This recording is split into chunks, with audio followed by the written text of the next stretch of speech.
Hello, everyone. Welcome to video 19. I am delighted and honored to share this video, which is called 6 of the most frequent controversies in EFL teaching and learning.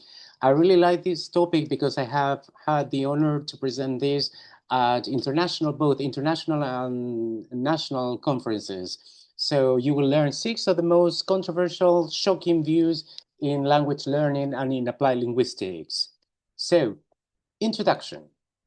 Let's pay attention. Have you ever wondered whether some of the ideas we have taken for granted in English language teaching are actually controversial? Is theory, for example, really useful for teachers? Is there one best teaching method for everyone? Do adults learn languages differently from children? And does technology always improve learning? In this video, you will explore 6 of the most frequent controversies in English as a foreign language, especially in countries like Chile, where English is learned mainly in the classroom and not in everyday life. So let's dive in. So, controversy 1. Teachers should be better at practice than theory. Most of the time, teachers believe that practical experience is more important than theoretical knowledge. After all, students learn in classroom, not in textbooks. But here is the question. How can we understand what happens in the classroom without theory? Theory helps us to explain learning processes, make informed decisions, teaching decisions, for example, reflect on our classroom practices, improve our teaching effectiveness.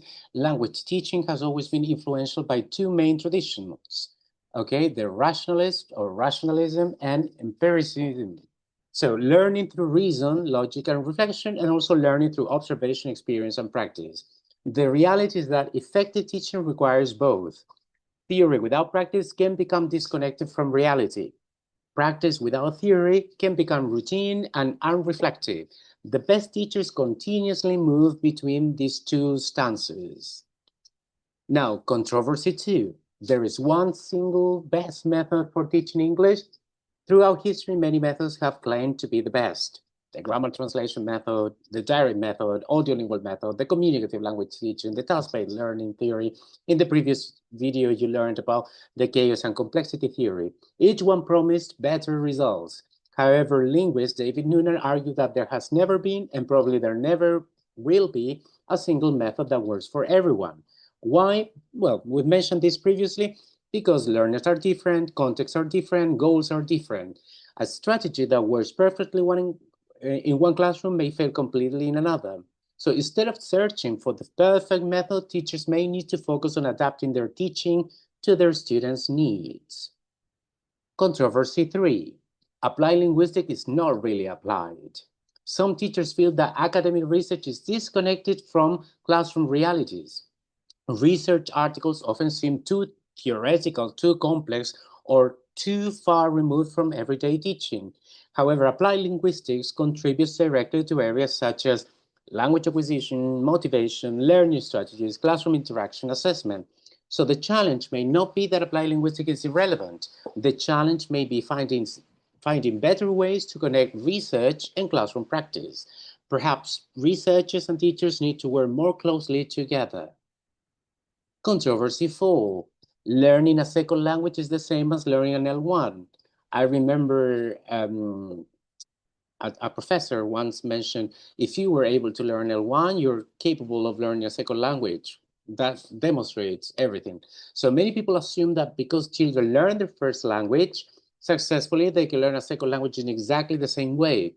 But second language learning is different. According to researchers like Mitchell and Miles, foreign language learners already know one language. That means that rightly or wrongly, they will be making assumptions about how the language works. They have greater cognitive maturity. So although they are adults and they are in their 50s or 60s, you are talking about their favorite food, or they are talking about their routines, topics that are not that cognitively challenging for them. But we do that. Adults possess different motivations. They are not learning the language to fulfill the basic needs to communicate. Okay, they are learning the language because they may be traveling abroad, because they want to apply for a scholarship. So, and then most importantly, children and adults learn in different environments.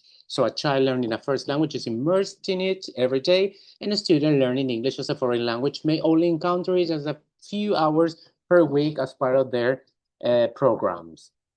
So the paths are clearly different, not comparable. Although there may be assumptions that we can make, these are different routes. Controversy 5. Is there a critical period for language learning? One of the most debated questions in language learning is whether there is a critical period after which beyond that period, learning becomes significantly more difficult. The idea was popularized by Lüneburg, and research suggests that young learners often have advantages in pronunciation and accent. However, adults may learn grammar, vocabulary, and academic language more efficiently. This leads to other important questions. And one specific question: what do we mean by success? Our own definition for success will guide our practices. If you believe that learning a language is just apprehending rules, then I will be glad if the students pick up those rules and apply them in worksheets. If you believe that the definition for success in language learning is the ability to communicate with others in real context and your students can perform well in role plays, then you may be fulfilling that assumption.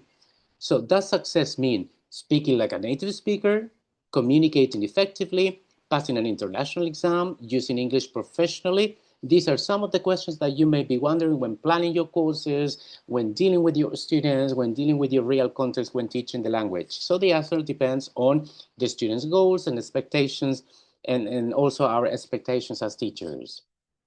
Controversy 6. Technology always improves learning. Technology, for sure, technology has certainly transformed language education. Today we have artificial intelligence, learning apps, interactive platforms, online courses, multimedia resources. But technology itself does not guarantee learning. Researchers such as Richard Mayer and Gunther Gress have shown that instructional design matters more than the technology itself. Students learn more effectively when information is organized clearly, important information is highlighted, multimedia supports understanding rather than distracting learners. The key question is not whether technology is good. The key question is whether technology is being used meaningfully, pedagogically in the classroom. So this is my EFL reflection based on these 6 controversies in language learning and in applied linguistics. The 6 controversies remind us that there are no universal solutions in language teaching. They encourage teachers to critically evaluate theories, methods, research findings, and technological innovations rather than accepting them uncritically. They also highlight the importance of adapting instruction to learners' needs, classroom realities, and educational contexts.